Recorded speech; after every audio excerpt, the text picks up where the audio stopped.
Good morning, Packers fans. Aaron Nagler here with your Packers Daily Chat, coming to you live on the Cheesehead TV social channels. It is Tuesday. The Packers were on the practice field yesterday.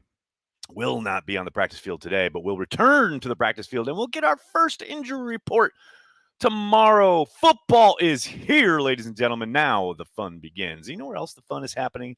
You know it. You can probably say this better than I can at this point. Underdog Fantasy. It's the best and easiest place to play fantasy football for big cash prizes. This is the week, people. This is the final week. You can get in and on the best ball league. This is the place to do it. On Underdog Fantasy, you just draft. No need to worry about waivers, lineups, or injuries. Underdog handles that all for you. Go to UnderdogFantasy.com or download the app. You get a free $25 in bonus cash when you use code Cheesehead to make your first deposit. That $25 is worth 5 free entries into the Puppy 3, a fantasy football tournament with $1 million in prize money and a $200,000 prize for first place. What are you waiting for? Do it, people. While you're doing things, you should definitely check out PackersYearbook.com and get yourself the 2021 official yearbook of the Green Bay Packers. Just use code CHTV to get 10% off. And while you're out there, hit up VINFL.com to get your Acme Packers hoodie. Code CheeseheadTV gives you 15% off. What's up? How we doing? Missed you guys over the holiday weekend, but I am back. Be here every day, right through up Friday, right up before the weekend. We got the return of Packer transplants tomorrow night. Oh my goodness, where did the offseason go? I don't know.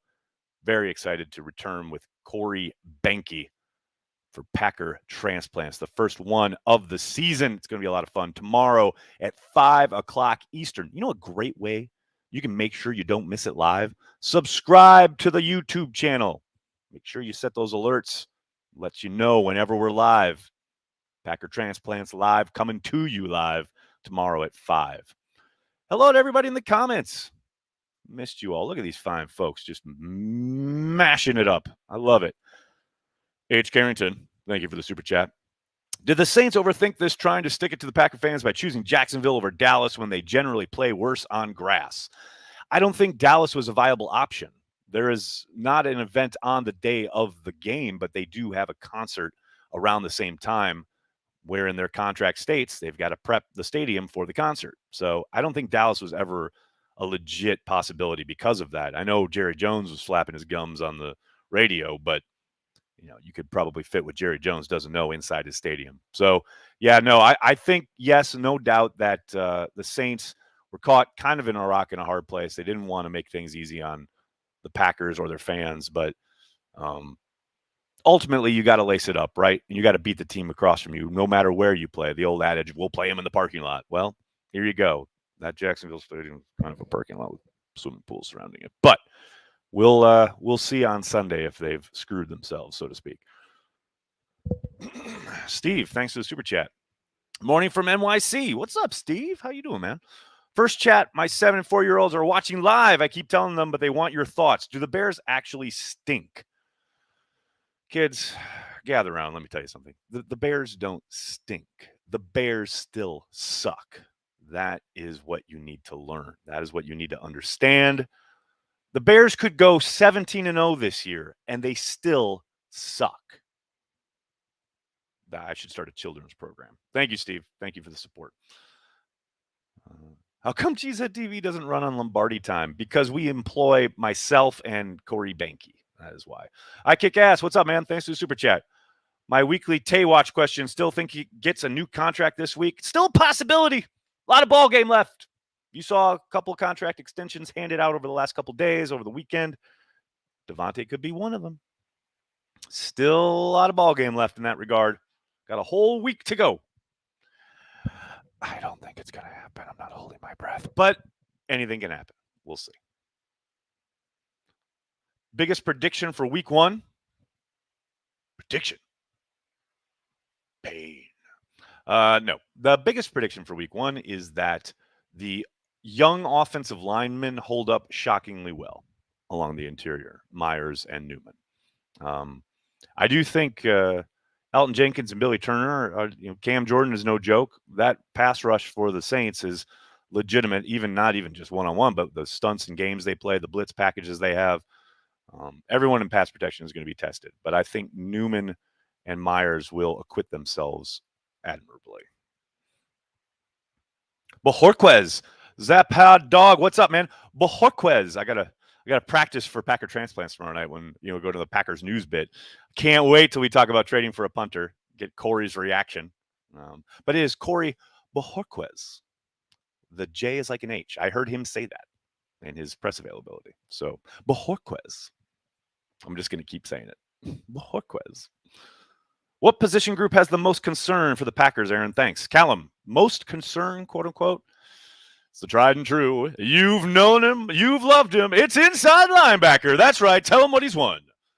Look, I have said I think Campbell is a significant improvement in the Band-Aid department.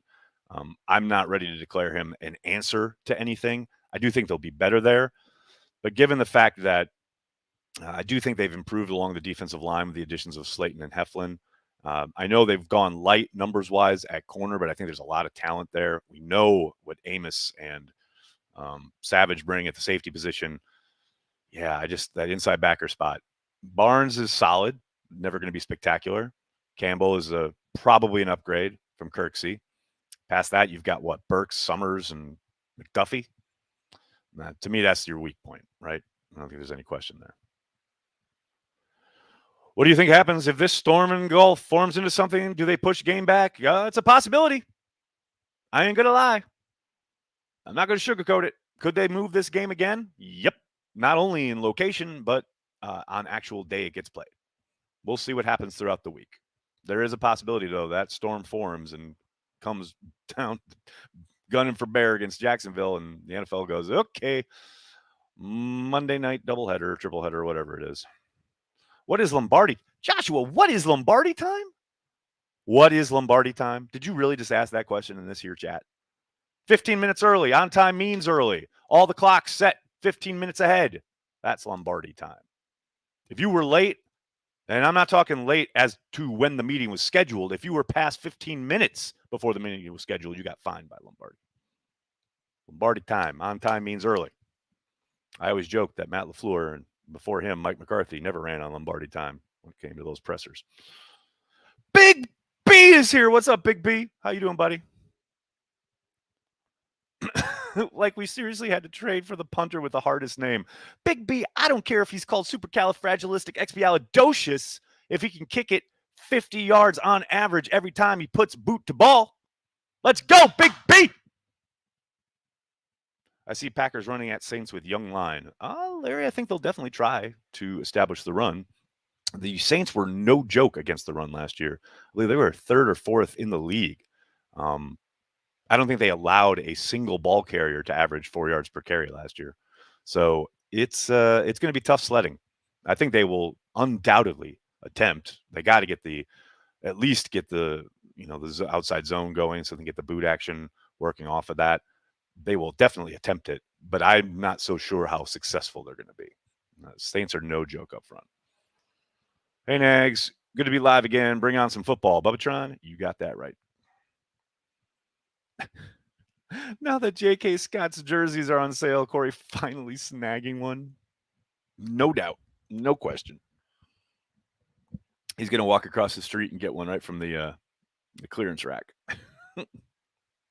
Already having nightmares of Kamara's broken tackles. Gospel. This is a safe space, sir. Let's not give anybody any trigger warning. Give me a trigger warning next time. Don't panic. I'm here. Robin's here. Everybody, it's okay. Robin's here. Thank God. Kamara gets under 50 yards. Book it. Justin. It's way too early to be doing drugs. Like, let the day develop a little bit. Man, that's a tough one. Brad, what's up, man? Thanks for the super chat. Morning, Nags. Been missing happy hour and dailies. Super busy with wedding in 2 weeks. So excited for week one. Carrying the G. Cheers to Cheesehead TV. Brad, I did wonder where the hell you were. Thanks for being live. Thanks for the support. And congratulations. Wedding in 2 weeks. Is that your wedding? Congratulations, man. Carry the G up the aisle, man. Happy for you. Quadzilla's game. Yeah, Larry, I think you will see a healthy amount of A.J. Dillon, the quad father. Kamara gets under 400 yards. Book it. Steve. I mean, that's probably a little bit more like it. Yeah, no doubt about it. Football is back, buddy. Jacksonville, here I come. Danny, be safe. It's going to rain, going to storm, going to be gross. Go cheer on the green and gold. I love it. What time will you start the watch party? Colby, most likely, I would maybe 15 minutes before, maybe a half hour before. I got to work that out with Corey yet. Not quite sure what we're doing pregame. We're not going to have a full pregame show like we did last year, but we will definitely. Did you miss the fantasy draft, Krista? No.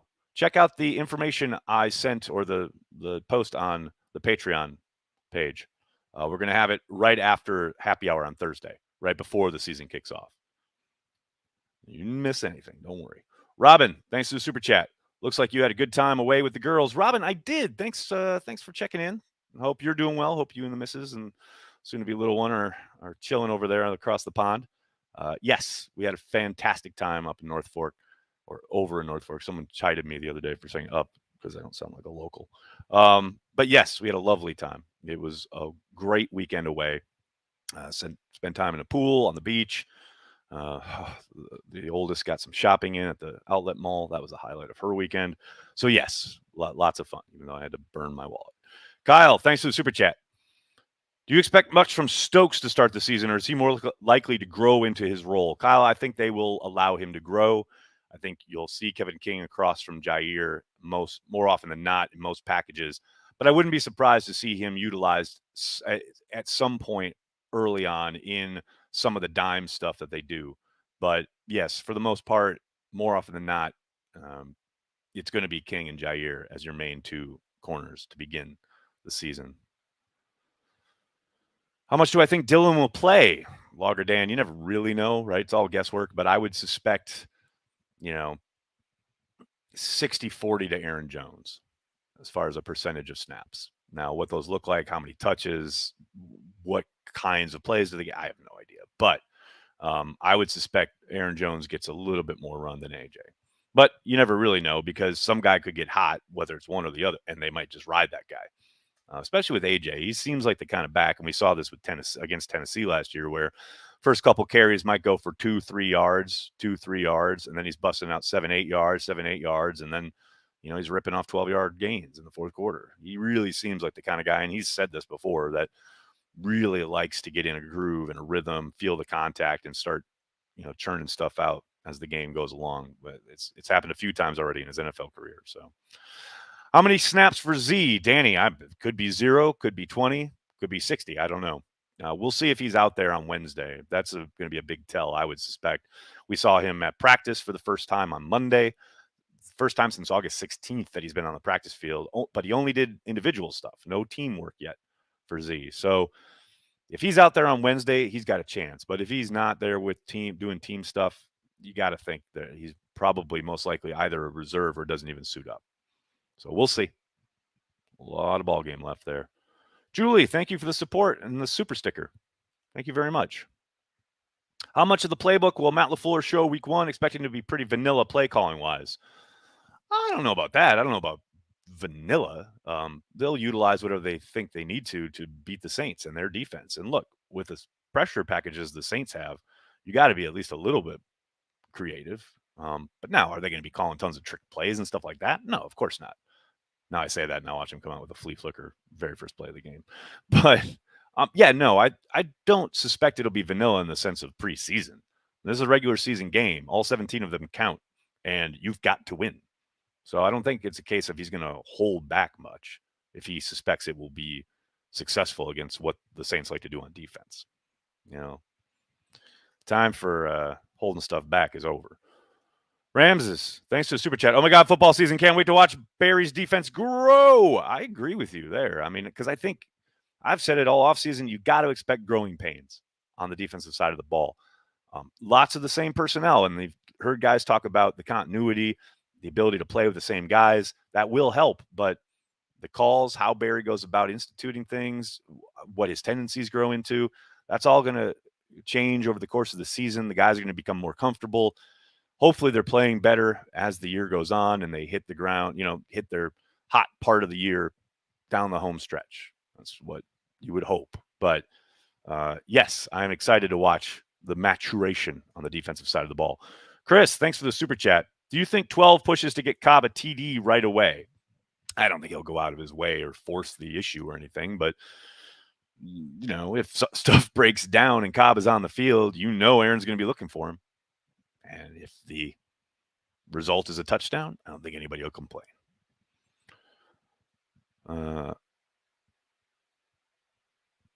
4:25 game Sunday, 4:25 my time. Sunday, choice of beverage? Yes, all of them. Please give them to me. All of the beverages. Thank you. All right, next from West Bend. What's up, Julie? Since I'm fairly a new follower, what is Transplants? Let's get the season going already. Julie, Packer Transplants is literally the thing that started Cheesehead TV. It is just a show here on the YouTube channel that Corey Banky, my co-founder at Cheesehead TV, that Corey and I do every single week during the season. It started as a 20-minute podcast, grew into a weekly live show during football season. Corey's live from Green Bay. I'm live from our studio in New York. And as we like to say at the intro, it's just two guys who like to think they know something about football. The running joke is that we really don't know anything about football, but we love talking about the Packers. We love connecting with Packers fans. If you haven't checked it out, please do so for the first time tomorrow, live, 5 p.m. Eastern, 4 p.m. Lambeau time. It's going to be a lot of fun. And thank you, Julie. Thanks for coming on board. Team MVP, not Aaron or Devontae. Ooh, Andrew. That's a good question. Can I say Jair? It's going to completely take over on the defensive side of the ball. Either Jair or Rashawn Gary. What should we expect from Amari? Jet sweep motion type stuff or more typical slot wide receiver? A bit of both, Gospel. I think there's a good chance he gets mixed in maybe a little bit more than I was expecting, given the hints that LaFleur dropped yesterday in his presser. There's a chance we see him out there in both capacities, but I do suspect he'll be utilized quite a bit like Tyler Ervin was in the jet motion, orbit motion stuff. Maybe where he doesn't see the ball a whole lot, but he gives the defense a lot to think about. But we'll see. That's the beautiful mystery. They're waiting to see unveil itself on Sunday afternoon. But I do think he will be utilized a lot like Ervin was, with an expanded kind of route tree / ability usage in the slot. I don't doubt that for a second. Curl should have a 50 burger on the menu. Brandy, I like the way you think. Cobb over under 600 yards receiving. Ryan, this sounds suspiciously like a fantasy football question. I'll give me under. Give me 400. No, give me 500. 505 yards and 4 touchdowns. How's that? Justin, thanks for the super chat. Barstool stole a lot of ball game left. Time for war. Oh, this has been going on forever. What are we going to do? We're going to go fight the gorilla? We all know who came up with it. We all know where the original came from. We all know who said it first, who tweeted it first. We all know that was me. All right. So, Barstool, have fun. Go make your money. It's fine. It's all good. If you know, you know. I've been watching Transplants for over a decade. It's exquisite. Kevin, you're too kind. And I'm not so sure about your usage of exquisite there, but I appreciate the sentiment. Brian, how will the 17th game affect the season? More conservative with injuries, etc. I don't think much more so than the Packers already are. The whole reason David Bakhtiari is on the PUP is because of the way they operate. Don't look any further than last year with Devontae Adams, chomping at the bit to get on the field for that Monday nighter against Atlanta, and the Packers holding him out, much to the chagrin of Devontae, wherein he tweeted his displeasure about it and then later deleted it. They're always conservative. They're always looking out long-term for the best interest of the player. And I would argue for the team because, on that same game, the Falcons put out Julio Jones, even though he's dealing with a hamstring injury. He re-aggravates it. Basically was useless for the rest of the year.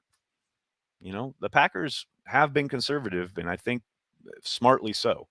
An extra 4 quarters, presumably, of football, I don't think is going to change their approach much. Now, other teams around the league, perhaps they kind of start moving towards the Packers model in that regard. But yeah, I think the Packers were already there. essentially. Julie, thanks for the super chat. Hi, Nags. Since I'm a fairly new follower, what is transplants? Oh, I just read that. I know you're new here, so I thank you for the support, Julie. Tomorrow, 5 p.m. Eastern, be here on the YouTube channel. Big Cat owes you a residual check. Big Cat owes me a lot more than that. All right. Can't thank you guys enough for hanging out, talking Packers each and every day right here on Packers Daily, live on Cheesehead TV. Thank you so much for the support. Patreon members, the information for this week's happy hour is up on the Patreon page. It will be Thursday evening at 6 p.m. Eastern, 5 p.m. Central. Thank you to all the Patreon members out there who support the channel. Even if you don't show up for the happy hour every week, we really, truly, greatly appreciate the support. If you want to jump on board, become a Patreon member, just go to patreon.com/cheeseheadtv. All we ask is $5 a month. It supports everything we do with the brand. If you can't do that, I understand, but please do hit like on this video, subscribe to the channel, and then tell your friends and tell your family. Cheesehead TV, we are devoted to Green Bay Packers fans worldwide. Thanks a lot, everybody. Have a great day. Go Pack Go.